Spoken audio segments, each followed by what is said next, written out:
cette vidéo un petit peu tout encalfeutré parce que eh bien les fortes chaleurs sont arrivées, ça y est, ça commence à être la canicule. Donc les volets sont fermés, j'ai pas de luminosité naturelle on va dire. J'ai mis la ring light, j'espère que ça va le faire, qu'il n'y a pas avoir trop de reflets, de grésillements et tout au niveau de l'image, que ça va aller.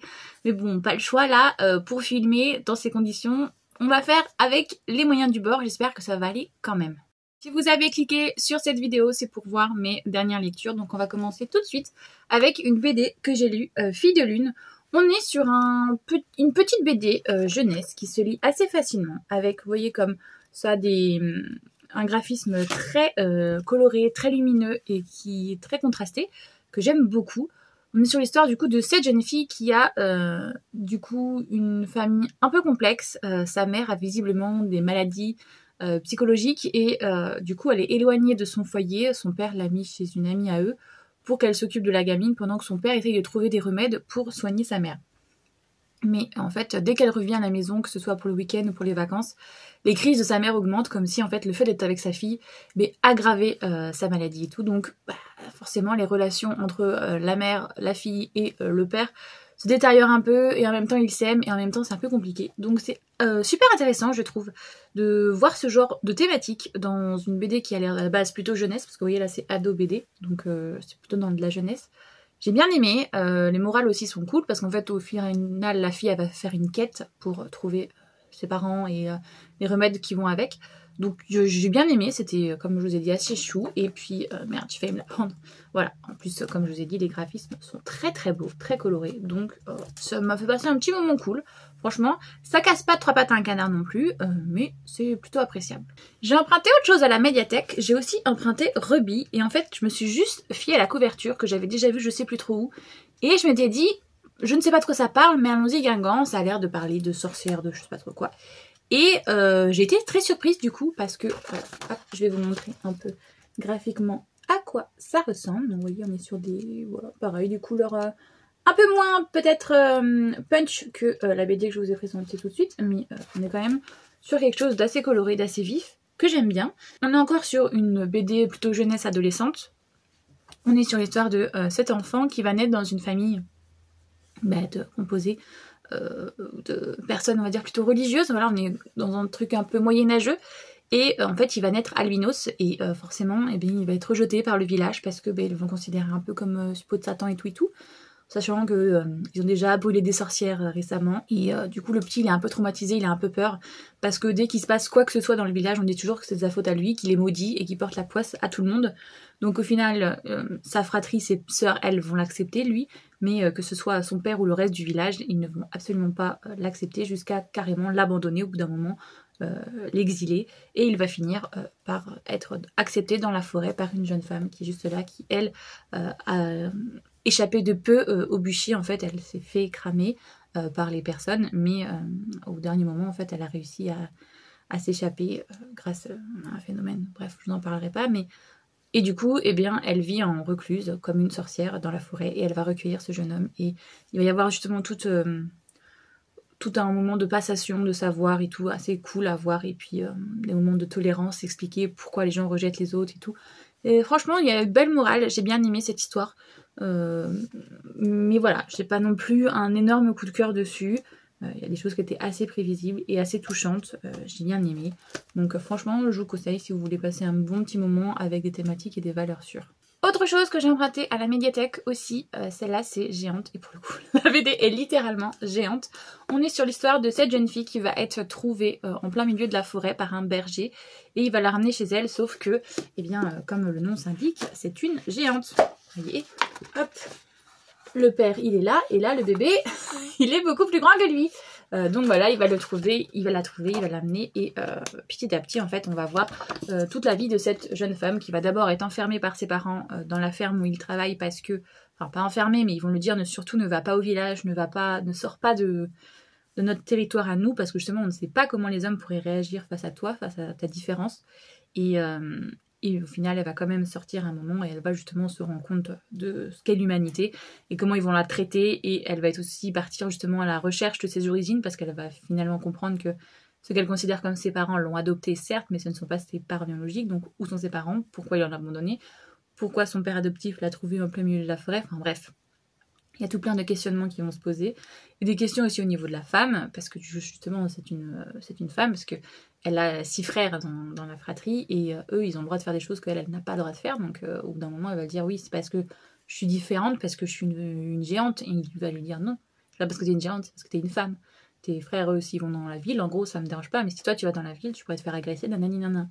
Donc il y a aussi pas mal de questionnements justement autour de ça, autour de l'amour, autour de la sexualité, autour de la place de la femme, la sorcière et tout, parce qu'on est dans un récit assez moyenâgeux. J'ai bien aimé, franchement, encore une fois, il y a des belles valeurs qui sont transmises, donc là je suis contente, j'ai une petite sélection de pas mal de livres, avec des valeurs assez cool. Par contre, encore une fois, c'est pas un coup de cœur. Ah, on voit Marine Light. C'est pas un coup de cœur, j'ai bien aimé. Il m'a manqué quelque chose pour que franchement je sois embarquée totalement et que c'est un coup de cœur. Pourtant, je l'ai lu d'une traite, hein, comme les autres BD, je les ai lus. J'ai aussi emprunté des mangas, Little Witch Academia. Je savais pas trop si ça allait être pour moi ou si ça allait être pour ma nièce, mais du coup, on l'a lu toutes les deux. Voilà, comme ça c'est réglé. Donc j'ai pris le 1, le 2 et le 3. On est sur l'histoire de cette jeune fille, Ako, qui est très fan d'une sorcière, puisque, voilà, je sais plus, c'est Charo, je crois, Shiny Chariot, qui est une magicienne reconnue dans le monde des non-magiciens.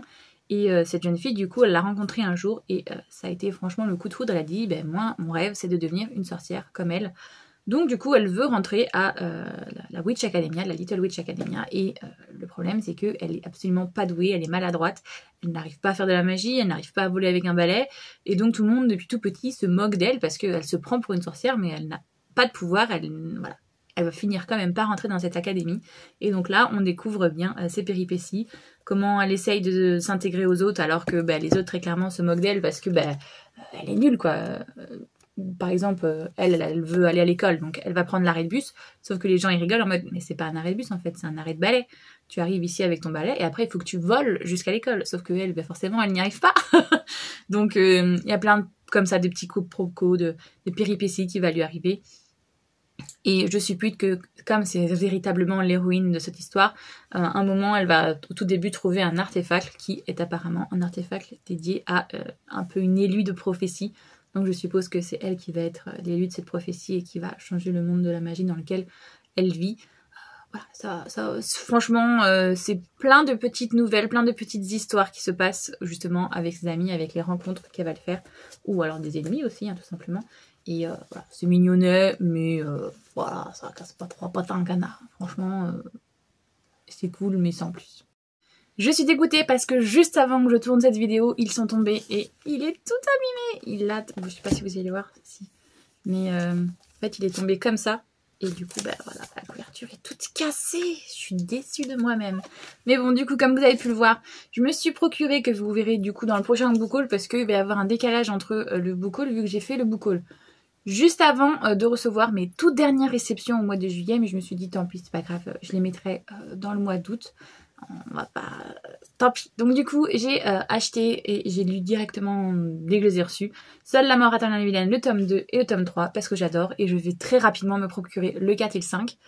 On est sur l'histoire de cette jeune fille qui, à la base, est une personne dans notre réalité et qui va jouer à un jeu, Seule la mort attend la vilaine, et qui va essayer tous les modes possibles jusqu'à arriver au mode hyper difficile et bizarrement, elle va être réincarnée dans ce jeu, et non pas en tant que la protagoniste, mais en tant que l'antagoniste, en tant que la méchante de l'histoire. Et le problème, c'est que justement, si à la fin de l'histoire, elle a des affinités, un peu comme dans tous les Autonome Games, là, si les affinités avec les personnages sont très bas, elle risque de mourir. Et à chaque fois, en fait, peu importe ce qu'elle dit, les affinités descendent quand elle a joué au jeu. Donc là, elle est un peu embêtée parce que du coup, c'est elle qui risque de mourir. Mais vu qu'elle a énormément joué au jeu, elle sait, selon certaines réponses, comment les personnages vont réagir. Donc elle va essayer de faire d'autres choses pour ne pas mourir et voir si l'affinité monte ou pas avec les autres personnages, du coup, avec les autres protagonistes, pour éviter de mourir tout simplement. Donc j'ai lu le tome 1 au tout début du mois. Là, à la fin du mois, je me suis acheté du coup le tome 2 et le tome 3. Et à peine je les ai reçus, je les ai directement lus. Et comme je vous ai dit, j'ai très hâte de savoir la suite parce que j'aime beaucoup en fait. Je vais vous montrer. On a déjà au niveau graphisme, eh bien c'est un webtoon, donc c'est pas qu'un manga, c'est très coloré. On a des couleurs comme ça, très bleu, violet, noir, qui vont un peu comme vous voyez avec le style de la couverture. La protagoniste, elle est très réfléchie, elle fait les choses parce qu'elle sait justement, elle met des stratégies en place. Elle sait que si elle fait trop ceci ou trop cela, ça ne va pas marcher, donc du coup, elle réagit... elle essaye de faire plusieurs coups d'avance, ces trucs, donc c'est génial, j'aime beaucoup. En plus, on voit du coup la réaction des personnages qui ne s'attendent pas du tout, puisqu'ils ont l'habitude de vivre avec cette méchante, donc ils ont l'habitude qu'elle fasse des choix qui les déplaient, et là, bizarrement, c'est pas ce qui se passe, donc on voit leur affinité aussi augmenter. J'aime beaucoup cette histoire, et comme je vous ai dit, j'ai hâte de lire la suite du coup. Et j'ai fait un énorme craquage sur Vinted, je les ai trouvés à moins de 50 €. Donc je me suis dit, je ne risque pas de m'en priver en sachant qu'un exemplaire est à 15 € à peu près. Donc voilà, j'ai acheté Tender Heart, le tome 1, le tome 2, le tome 3, le tome 4 et le tome 5. Donc, pour vous faire la petite histoire, en fait c'est l'histoire, je vais vous montrer la première couve, de cette jeune femme qui, alors je sais plus si c'est un roman, si je crois que cette fois-ci dans ce webtoon là c'est un roman qu'elle lit et elle sait que y a un personnage qui est malmené, qu'elle pensait être le protagoniste et qu'au final elle se rend compte que c'est l'antagoniste parce que c'est celui-là qui a une malédiction et qui va être sauvé par la protagoniste de l'histoire et qui quand lui va lui déclarer ses sentiments, et elle va lui dire qu'en fait non, elle n'est pas intéressée du tout par lui et elle va se retourner vers un autre. Et du coup il va devenir méchant à partir de ce moment-là. Et elle, en lisant cette histoire, elle est hyper triste parce que depuis le début, en fait, on parle que de ce personnage-là. Donc elle pensait vraiment que c'était le protagoniste de l'histoire, le love interest. Et elle n'est pas contente après l'héroïne, qu'elle l'ait rejetée comme ça, alors que littéralement, il a tout fait pour elle, nanani nanan. Et que du coup, ça le fait basculer dans un personnage sombre, alors qu'à la base, non, il n'était pas censé devenir sombre, même s'il a eu une enfance justement très difficile. Elle va finir par être réincarnée dans cette histoire, un peu comme dans beaucoup de webtoons. Et elle, au lieu de se comporter comme tout le monde justement, elle va se montrer très gentille, très tendre.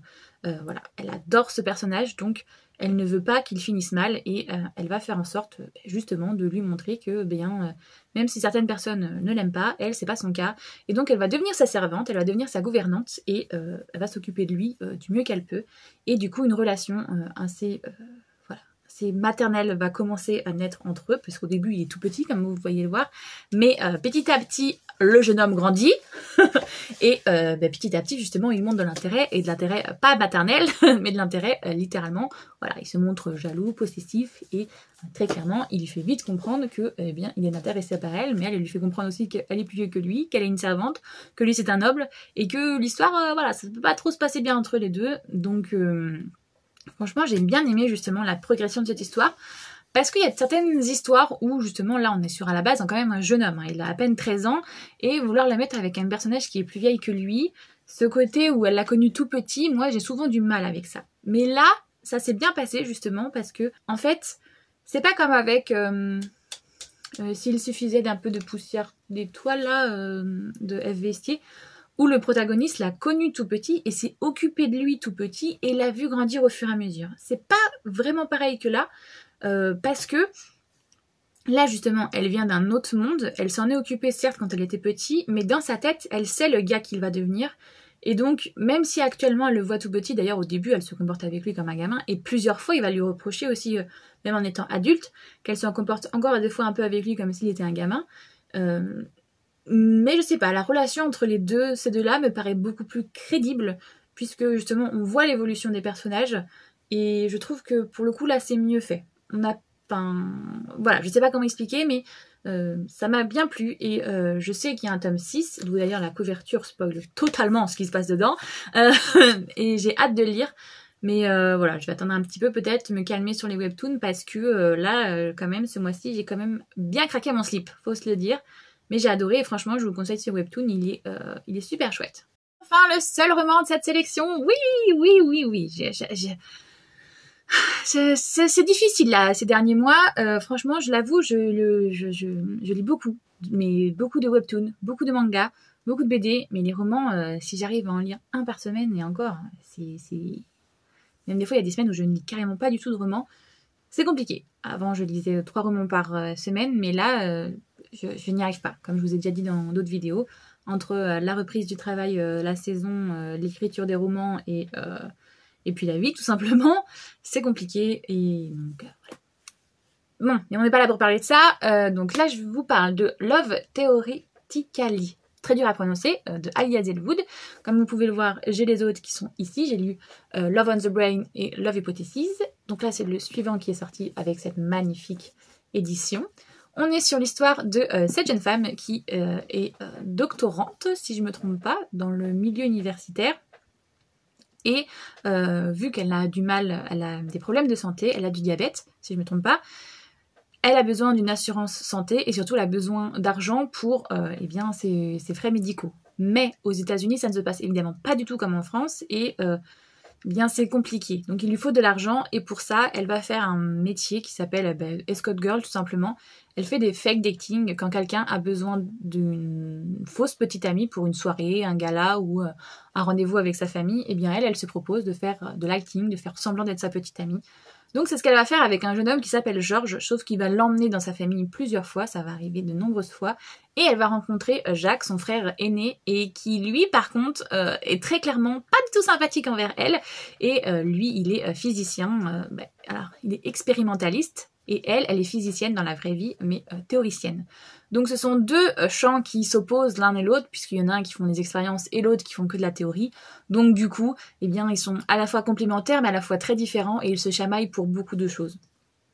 Évidemment, celui-ci est un des plus grands expérimentalistes qui existent, et il a fait tout un papier pour descendre les théoriciens et montrer qu'ils ne servent à rien. Donc pour elle, c'est l'ennemi numéro 1, et quand elle va s'en rendre compte, eh bien il sera trop tard parce qu'elle aura postulé pour travailler dans la même fac que lui, à la MIT, et évidemment, ça va être lui qui va devoir désigner la successrice, enfin celle qui va avoir le poste qui était libéré. Sauf qu'évidemment, ça va pas se passer exactement comme prévu, puisque et lui, il la connaît, mais il la connaît en tant que petite amie de son frère et surtout en tant que bibliothécaire. Donc comment ça se fait qu'elle se ramène là et qu'il découvre qu'elle a un diplôme de physicienne et théoricienne en plus, qu'elle lui plaît énormément et que c'est la copine de son frère. Donc il s'interdit évidemment de penser à elle. Il y a évidemment plein de choses qui vont se passer sur ces deux protagonistes et j'adore leur relation. Elle est hyper chou, hyper intéressante. De toute manière, les Ali Hazelwood en général, voilà, on est dans la bienveillance, du consentement, de la tolérance, de l'acceptation de l'autre. Franchement, j'adore. C'est vraiment des romances doudou qui sont pas prises de tête et on n'a pas du gros drama de ouf. Mais en même temps, les personnages sont profonds, sont attachants, sont bien traités. J'ai jamais, pour le moment, là, sur les 3 que j'ai lus, j'ai jamais regretté. Je passe des énormes bons moments. En plus, il y a plein de petites références à certains moments sur de la pop culture et tout, parce que justement, elle a du mal à être vraiment elle avec les gens. En général, elle se modèle en fonction de ce que les gens attendent d'elle. Et elle adore, par exemple, regarder Twilight et tout. Et lui va s'intéresser, du coup, à ses goûts à elle. Ses véritables goûts, pas les goûts qu'elle essaye de faire croire à tout le monde. Donc, franchement, j'adore. Acceptation de soi, comme je vous ai dit, tolérance, santé. Il y a plein de sujets dans ce bouquin et ça passe bien parce que c'est feel good justement. C'est pas trop pesant, c'est pas trop lourd, c'est... Je sais pas quoi dire que lisez-le quoi. Il est génial, 100%, je le recommande. J'espère que cette vidéo vous a plu. Si c'est le cas, n'hésitez pas à liker, ça aide énormément au référencement. Si vous souhaitez parler avec moi des livres dont je vous ai parlé, il n'y a pas de souci. Il y a l'espace commentaire qui est là pour ça. Si vous souhaitez soutenir la chaîne et puis voir les autres vidéos, évidemment, vous pouvez aussi vous abonner. Moi, j'espère que tout va bien pour vous, que vous faites de très bonnes lectures, que vous passez des bons moments. Là, je ne sais pas si vous travaillez ou si vous êtes en vacances, mais j'espère que tout va bien pour vous et je vous fais tout plein de gros bisous.